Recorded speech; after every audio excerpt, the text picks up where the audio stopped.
What up, guys? It's Dr. Vic, and you're listening to the Mindful Experiment podcast. Each week, I come out and share something 10, 15, 20 minutes of something to shift perspective, raise the consciousness level of who you are, or maybe rediscover something of what you are and how to help you just break away to. I always say, like in life, we come in pure and then dirt is thrown on us. And we have to, over time, learn how to remove the dirt to really appreciate the light of who we are.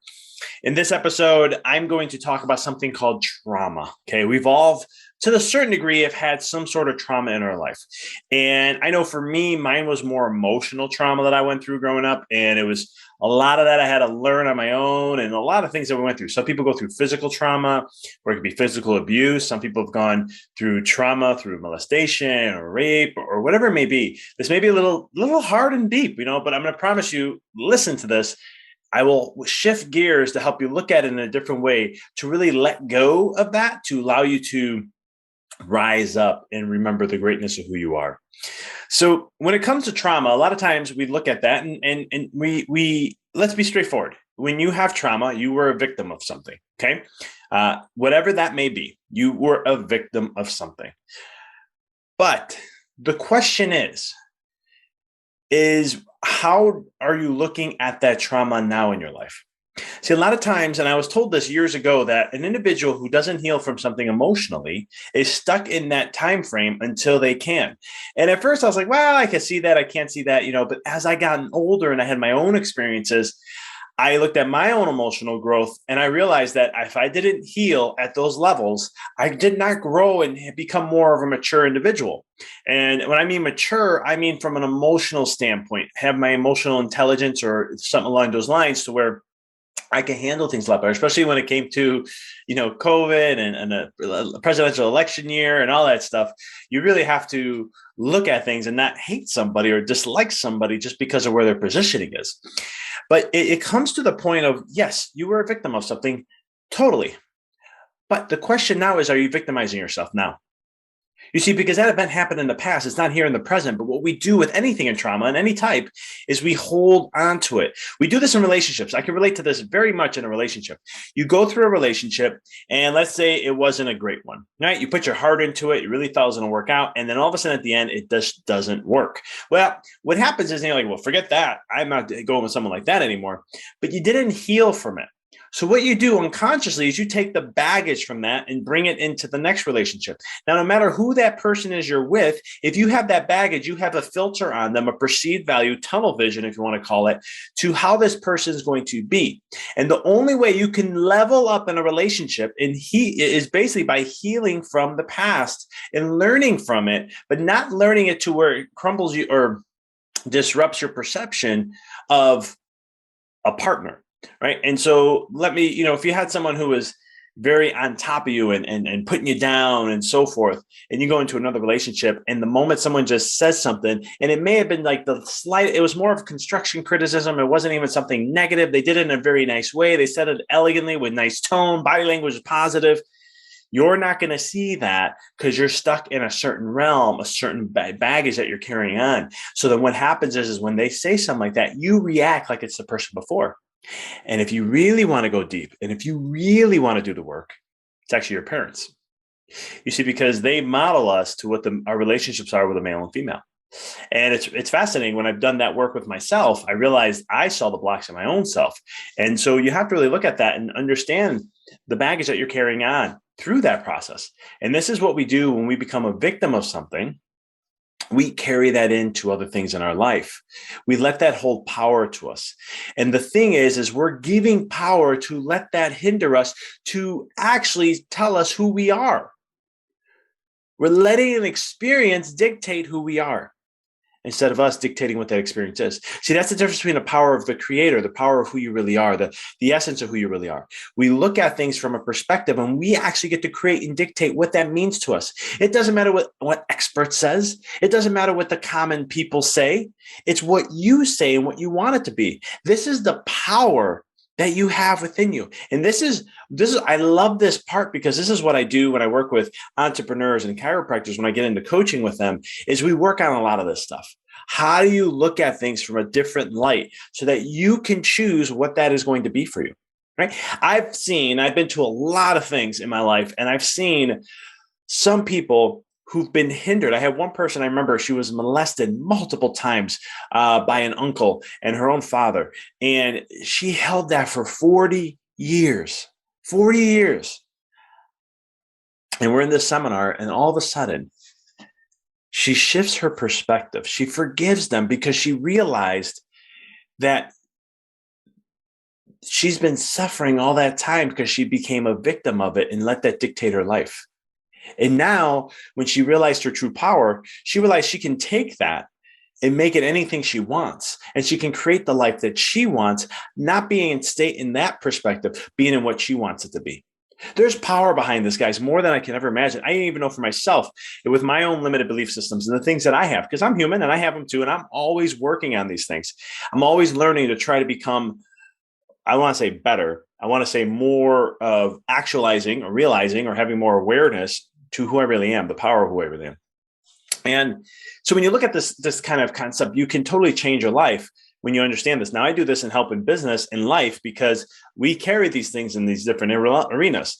And if you don't work on yourself and break through this, you're never going to achieve higher levels. I know that personally from my own business, because actually when I work on me more, then all of a sudden, everything in my life rises up. But if I don't work on me, everything starts to break down. And I've seen this. I've tested this so many times. Sometimes I test it and I don't even know I'm testing it. I don't want to test it, but I just feel like I'm going through it. And all of a sudden I'm like, why am I having to test myself again? It's kind of fascinating because you're like, well, I know these things. I'm trying to do this. And then yet here we go. I'm going through another challenge. But it's one of the things that you can either be the victim, like victimizing yourself. That's what I mean by that. Or you can choose to let that event, whatever that may be, to empower you. See, because from my own experiences, and the research I've done and the book I've written called A Walk in the Dark, what I've learned is that you have the power to turn that around to be whatever it is you want. And once you really step into that power and you declare what that event was and what it meant to you and what is it that you're going to learn from that and what that's going to teach you and give you, there's actually a lot of blessings and gifts in that. I know this may sound weird, but if you've been listening to my podcast for a little bit, you'll hear that I've interviewed some people who we've actually talked about trauma, or they went through trauma, and you'll hear me ask a question. I always ask this question because I have yet got to know from this is whatever trauma they went through. I would ask, how much of that experience now is a blessing in your life rather than a tragic event? And I've never gotten a no yet. They've all said it's been a blessing. And that's with a health condition or any types of traumas. My history of what I went through, I am very blessed for. It prepared me to have emotional resilience to be able to handle things a lot more. It's one of those things where, like, if something goes down, I get stressed, I get bothered. I'm human. I have emotions, but I'm easily able to get recentered and say, okay, well, this is what it is. This is how it is. And how am I going to adapt? And why? Because I had to do a lot of that when I was a kid, and I hated it as a kid. I did not like it in high school. I didn't like it in my teenage years. But you know what, though? As I got older, I look back now and I actually appreciate it. It's taught me to not get caught up in the stress, not get caught up in the noise, not get caught up in hypes. And it allows me to stay centered. And this is why when I coach with people, they're like, something can happen and I don't get reactive. I just sit there and go, okay. Or in my own life, I do get reactive in my own life a little bit. I'm human. I'm going to react. But it's very short-lived, and I'm getting better and better at it to where I catch it faster. Sometimes some bigger blows that I go through, sometimes they'll hit me for a few hours. Sometimes it may take 6 hours, but it doesn't last more than half a day, I would say. And then I reconfigure, I get centered, I get back into my place. I do what I need to do for me to get me clear, my mind cleared. And then all of a sudden I'm like, okay, now how am I going to respond? What's the situations and what is it that I can do that I have some influence over? And then what are some things I just don't? And I have to just go through this and learn from it, because we can't control every little thing, but we can control one thing, and that's yourself. So in this, look at how it comes to when you're looking at trauma, and know that that will hinder you if you carry that on, because you're victimizing yourself from something that doesn't exist anymore.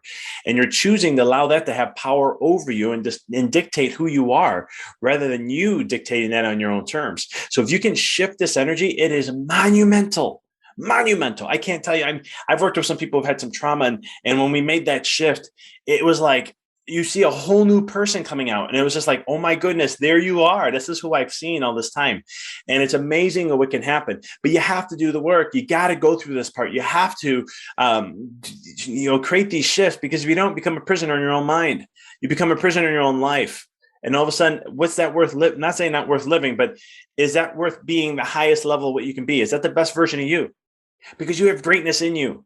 I'm not trying to make this a motivational speech. I'm just speaking truth. You have greatness within you. And if you let something take power over you, then that is going to put you in a mental prison until you realize you had the key all along to unlock it. So why not look in and find a key to unlock? Because once you do, I promise that you will see a whole different life than ever before. I look back at my life now and I'm blessed for everything that has ever happened. Every single thing that happened, the good and the bad. And I take it because I dictate what that means. From having, I had a dad who was a perfectionist. So he took that perfectionism and dumped it on me, right?